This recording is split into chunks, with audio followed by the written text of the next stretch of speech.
सोन नदी में अवैध खनन रोकने के लिए जिला अधिकारी एवं एसपी संजय कुमार सिंह ने आज जायजा लिया और दिया कई दिशा निर्देश। वहीं सोन नदी के लोहे के पाइप के द्वारा पाइलिंग किया जा रहा है ताकि नाव पार न कर सके।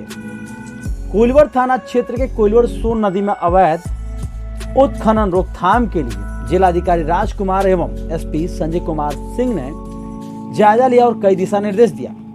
कोइलवर सोन नदी के लोहे के पाइप से सोन नदी को एक छोर से दूसरे छोर तक घेराव किया गया है।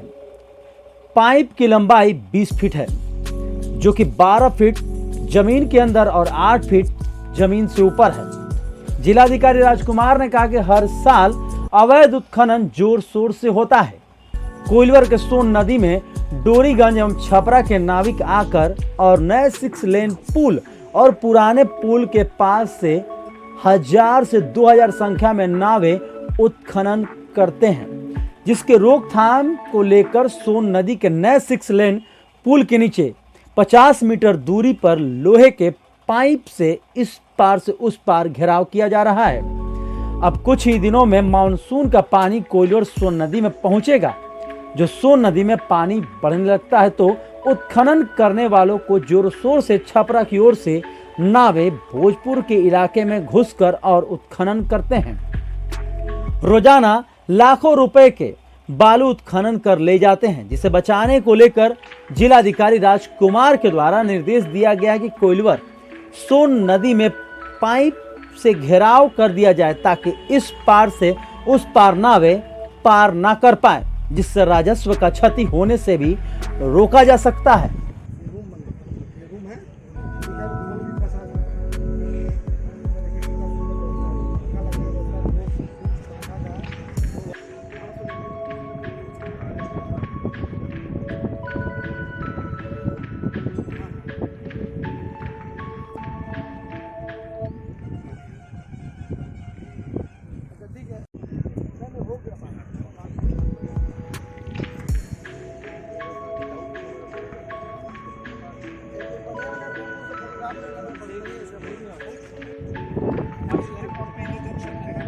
आज जो है वो जिलाधिकारी और भोजपुर एसपी दोनों लोग इस जो पाइलिंग किया गया है इसका मुआयना करने के लिए आए हुए हैं। हम सीधे उनसे भी बात करेंगे। इस खनन को लेकर भोजपुर का कोइलवर का इलाका अक्सर सुर्खियों में रहता है।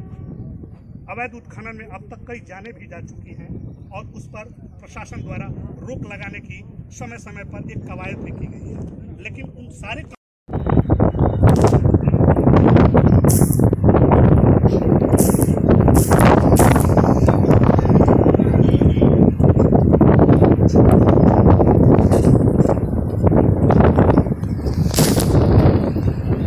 था कि अन्य जिलों के नाव, बहुत बड़ी संख्या में नाव, हजारों की संख्या में नाव प्रतिदिन हमारे सोन नदी से होते हुए सहार, चांदी, हिमादपुर के इलाके में जाते थे और वहाँ से अवैध उत्खनन करके यहाँ से रात में एक साथ वो लोग झुंड बना के निकलते थे और उनके पास अवैध हथियार भी होते थे।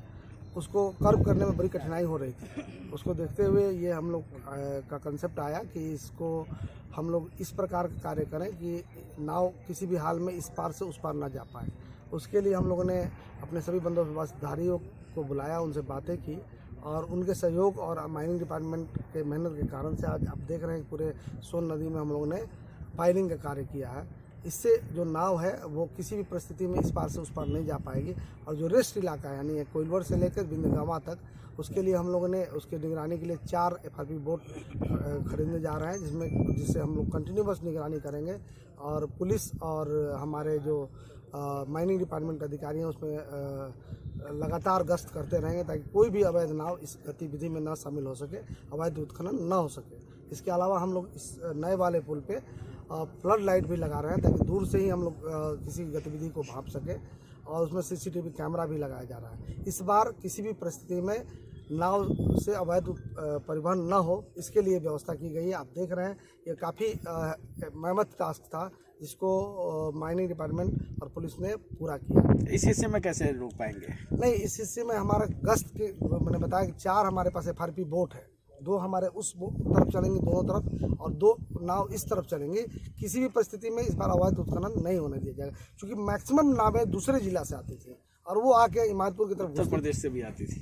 उसको हम लोगों ने करने के लिए प्रयास किया है और उम्मीद है कि हम लोग इस बार इसमें सफल होंगे। कितना बड़ा सर ये चोट होगा इस तरीके का पहल? देखिए, ये लगभग 3 से 4 हजार करोड़ रुपया का अनुमान किया जाता है कि ये 4 महीने में ये लोग बालू लेके भाग जाते थे।